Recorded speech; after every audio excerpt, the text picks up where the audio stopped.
Good morning. It's Monday and I'm Nancy Joy. This weekend was the Magical Flow, Embracing the Magical Flow Emotional Healing Retreat in Lake Cumberland, Kentucky.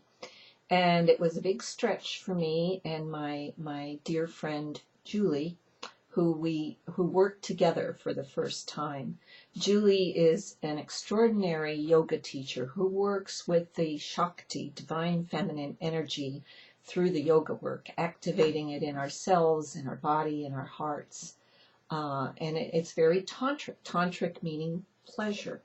And so it was an interesting way that we came together to integrate the emotional shifts that were happening with the Ezekiel work into the physical body with pleasure.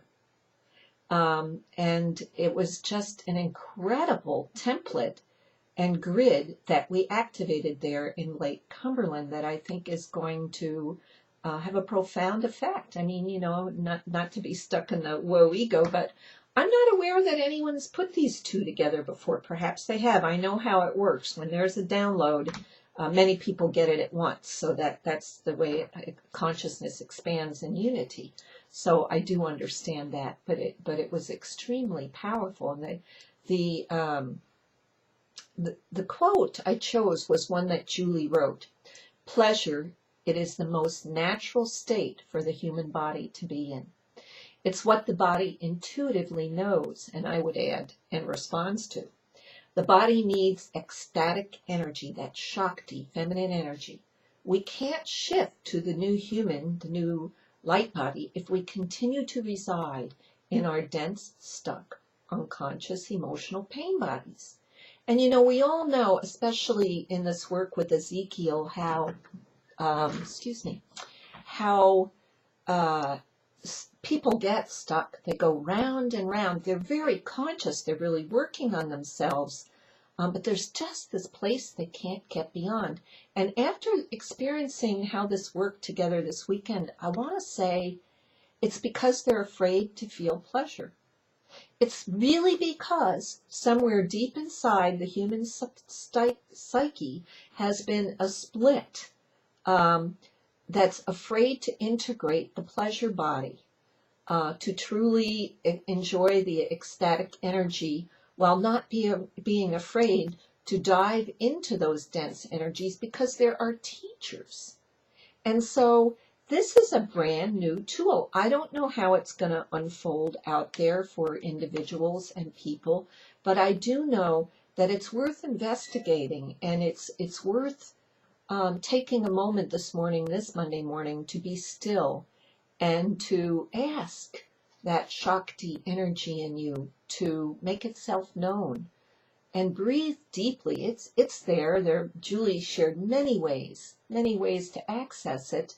But you can access it right now, right at this moment. And when you are moving through, it doesn't replace the emotions.